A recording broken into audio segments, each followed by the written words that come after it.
The 76ers contract negotiations with Quentin Grimes just took a major turn after this latest news. We'll talk about that. Also, Jared McCain finally back in the gym, putting in some work on the practice floor, and we will talk about whether or not he can return to form this upcoming season. Sixers certainly need it. And last but not least, a roster move is made, but what does it signal about the future ahead? We'll break it all down. But welcome in to Philly Take with RB. Ladies and gentlemen, do me a huge favor. Hit that notification bell. Don't miss any of the videos. The Sixers are still in limbo right now. They're in wait and see mode as it relates to Quentin Grimes. We'll talk about him in a second. And I want to just take a little deeper of a look at the free agent market and just kind of determine, where the Sixers are at and what they can really do. So we'll get into that. But first and foremost, the Sixers waive Ricky Council IV. Now, the reaction from the online presence, right, the Sixers fan base on Twitter primarily, was, oh my gosh, this is a crazy move. This is absolutely brutal. This is terrible. And when you think about Ricky Council, last season averaged 7.3 points, 2.9 boards in about 17 minutes per game. This puts the Sixers now at 13 roster spots and 9.7 mil below the first tax apron. Before we talk about the financial stuff, Ricky Council, right? Like, he was a promising undrafted piece, right? A nice wing, showed a lot of depth. Everybody goes back to that game in his rookie year at the end of the season, Sixers versus Spurs. We were live streaming it, went to OT, but Ricky Council made one of the best passes I've ever seen, a wraparound to the corner, and his impact was great. He had a couple of those big hoorah games off the bench, and you're like, wow, this guy's a steal. But let's call a spade a spade. Last year, when the Sixers were depleted and they needed help and they were playing a bunch of G League guys, Ricky Council couldn't even stay on the floor. So as much as I like Ricky, and I still think he has promise and potential, when it was time to show up, he didn't show up. Matter of fact, sometimes he did show up, and he became a shot chucker, and he was, shooting 10 shots in the span of 5 minutes, and he couldn't find the basket. And it was just a really weird, fall off for Ricky Council, and it sucks. I still feel like he didn't get consistent minutes early on, which kind of threw off his mentality, and I'm sure some team will pick him up. But the Sixers get rid of Ricky Council. We knew it was coming. The question was, what does it mean now as we move forward into the future? So, 13 roster spots. We presume one of them will be filled by Quentin Grimes, right? And we'll see what the money is on that. But, will it ever happen? Now, if we think back the last couple of years, the Sixers have actually taken this approach to the season. They go into the season with one roster spot unoccupied, and they claim that it is for leverage and flexibility. But I'll be completely honest, I am done with that notion, right? A couple years ago, the Sixers cut Charles Bassey and Isaiah Joe, the infamous story where they go into the season with an open roster spot. Doc Rivers claims that they're going to add someone big at the deadline. And what do? They duck the tax, they keep that roster spot, and then in the buyout market, they sign Dwayne Dedmon. And that has scarred me for a while. There's a lot of events that have scarred me as a Sixers fan. That is certainly one of them. So I don't care about going into the season with an open roster spot. I think they need to go out and sign somebody.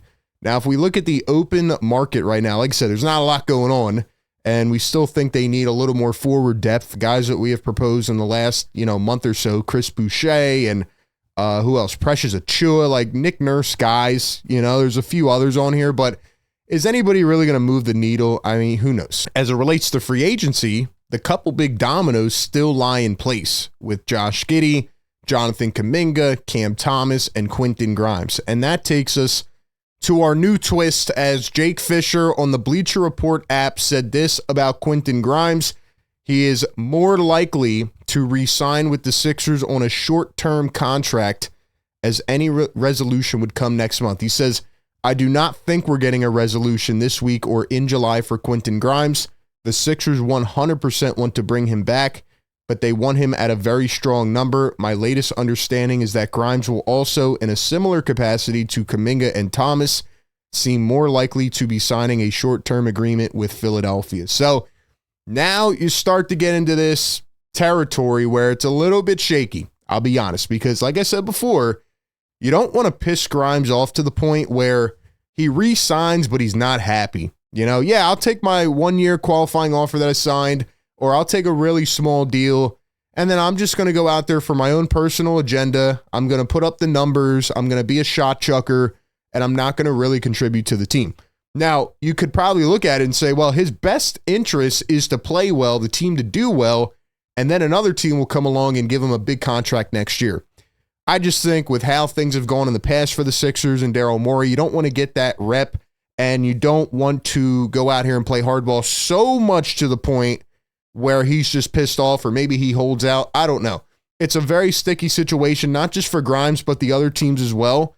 And I do think they're going to end up re-signing him, but, and don't get it wrong, I think the Sixers are actually doing the right thing here in trying to get the most value they can, right? Bring that number down as much as you can, but you don't want to disrespect the guy to where he's not going to actually care at all about the team. Does that make sense? And if we go to another situation that is ongoing right now, according to Jake Fisher, the Nets have offered Cam Thomas 2 years, $14.1 million per year. Keep in mind, Cam Thomas, Quentin Grimes, these are guys that won $25 million under contract. Now, I still think that's a bit unreasonable. When you look at what Cam Thomas did this past season, his numbers were incredible, but you have to keep in mind context and situation. Yeah, he put up 24 points a game. He shot 35% from three, but that was on a team that sucked. Like, they were terrible. And Cam Thomas gets a lot of the same comments, that Grimes got in the second half of the season. Hey, he was in a bad situation. He could be a shot chucker at times, gets tunnel vision. I still think these are good players. I think in the current day and age, the current market, their value's around like the, $15 to $20 million range for some of these guys. But right now, teams are offering them 14. Then it's probably going to go down to 12. I really wonder what the Sixers are offering Quentin Grimes, because before I thought it would be 17, 18 mil. I think it's probably like 12 million right now. That's probably what they're offering. And that is why Quentin Grimes has not signed his contract yet. And this situation is going to continue to drag out. Another one, Josh Giddey, who had a couple of amazing performances down the end of last season, couple big triple doubles, really good player. No market, right? Teams don't have the cap space, and the current teams don't want to overpay. And they have the leverage with these guys being RFAs. But again, they can roll the dice, try to run it back next year after playing on a 1-year deal, but you don't want to get injured. You don't want to leave money on the table. So really tough situation from both sides. We'll see what happens, but seems like Grimes might sign on a short-term deal. And I guess you can look at that in a good and bad way for the 76ers. Now, speaking of a good and bad way, Jared McCain, right? He went out in a bad way, but boy, did he give us a lot in a good way in a short period of time. Shout out to Aaron here sharing this on Twitter. Jared McCain posted this footage as he works his way back from a lateral meniscus repair surgery. And I'm going to say something right now, and it might be a hot take. It might be an overreaction in the offseason. I think I might be more excited to watch Jared McCain than any player on the 76ers, right? VJ's hype, and, Maxi's going to improve, and all these other guys, right? And, Sixers have a lot of good young talent now. But Jared McCain, what we saw in that glimpse of time, I don't think people really put it into perspective the right way. People forgot about Jared McCain because the season was so dragged out and it felt so long. Jared McCain was putting up some of the best rookie numbers ever. He broke Sixers rookie records that were held by Allen Iverson in his short period of time. 23 games, he was averaging 15 points per game. And Jared McCain, last year, if you remember at training camp, was called the best player by Joel Embiid on day one. Do you think VJ Edgecombe is going to be called the best player on day one by Joel Embiid? I'm just wondering. What do you think? Because everybody made fun of Joel. They said, oh, he's just pandering and trying to make the young guy feel good. No, he was being for real. Jared McCain was the best player. And here is the workout footage that we get. Glad to see him finally back on the floor. I mean, we've seen him walking around at Summer League and, the finals and all that. Obviously, he's a social media personality, TikTok and all that. But he's starting to move a bit better, whether it's the movement shooting, whether it's off the dribble, whether it's just running the floor. I know he's a bit undersized. I know it presents some defensive liabilities for the Sixers in the backcourt. I think it's a problem you can solve because of how good his natural talent is. Jared McCain is him, man. I'm telling you, if the knee recovers the right way and if he can stay on the floor, I know it's a big if and it's scary, But if he can come back to full form like he was last year, I think Jared McCain in a few years could be an all-star. I really do, based on what we saw in that short period of time.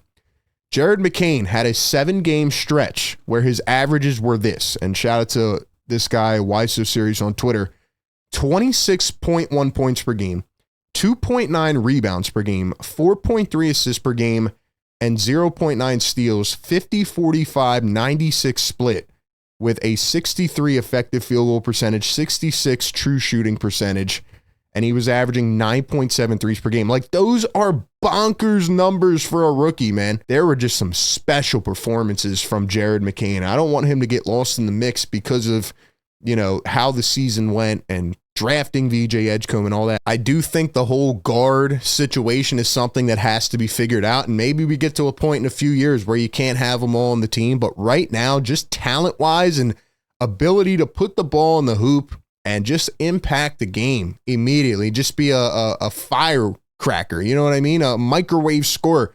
I think Jared McCain can really, really make his impact this season. So I am super excited for Jared McCain. And we look at the Sixers offseason depth chart, no more Ricky Council. I guess you can plug in Jabari Walker.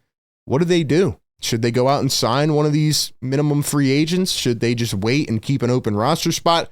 Can they actually make a trade early in the season? I feel like they always overpromise and underdeliver on that. So give me your thoughts down below. What do you think about this roster? Appreciate everybody for tapping in. Be sure to like, comment, and subscribe.